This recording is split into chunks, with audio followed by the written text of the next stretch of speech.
when the questioner is no more, the experiencer is no more, the observer is no more, the concept of self is no more, तो अब करने को क्या रह गया है? जब तक मैं हूं तभी तक तो करने के लिए कुछ रह गया है। एक है मेरा होना, एक है मेरे होने का एहसास। तो मेरे होने के एहसास के होने के लिए इस बॉडी की जरूरत है, थॉट की जरूरत है, बट मेरे होने के लिए ना बॉडी की जरूरत है ना थॉट की जरूरत है। तो अगर आप यहां तक पहुंच जाते हो तो उसके बाद में क्या रह जाता है? अब आपके अंदर ये जो क्रेविंग है कि और पढ़ लूं और पढ़ लूं और पढ़ लूं, वो चली जाती है अपने आप ही। फिर उसके बाद में आप जो भी हो रहा होता है इस दुनिया में, या आपकी बॉडी के लेवल पे, आपके माइंड के लेवल पे, वो सब आपको नजर आने लग जाता है। और फिर क्या होता है? आपके अंदर से अर्ज निकल जाती है सामने वाले को बदलने की। ये अर्ज निकल जाती है खुद को बदलने की, ये अर्ज निकल जाती है दुनिया को बदलने की। तभी तो सेपरेशन मिटा, नहीं तो आप तो दुनिया के ठेकेदार बन गए, या जिस भी रिलेशन में आप हो वहां पे आप एक अथॉरिटेटिव पोजीशन में आ गए। मैं गुरु हूं, तुम सारे शिष्य हो, गड़बड़ हो गई ना।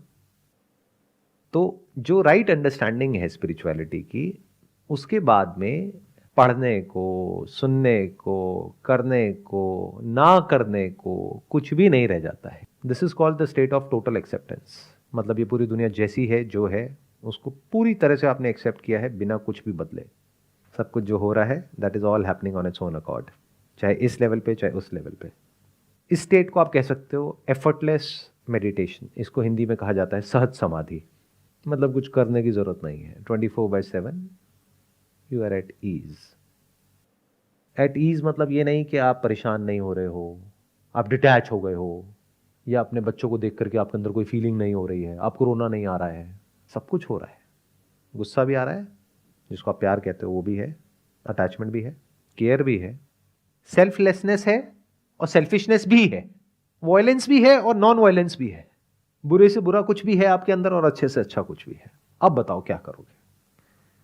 पूरा स्पेक्ट्रम कवर हो गया।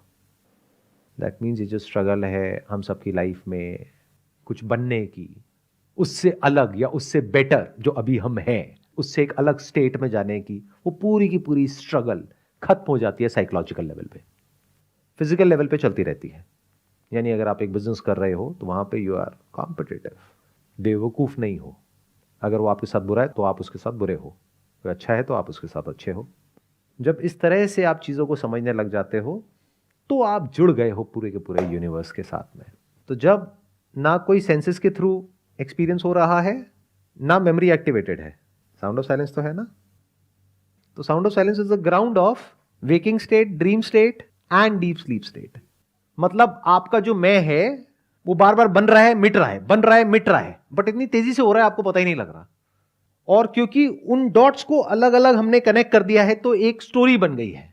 जैसे मोती की माला होती है तो ये अलग अलग एक्सपीरियंसेस, अलग अलग मोती हैं।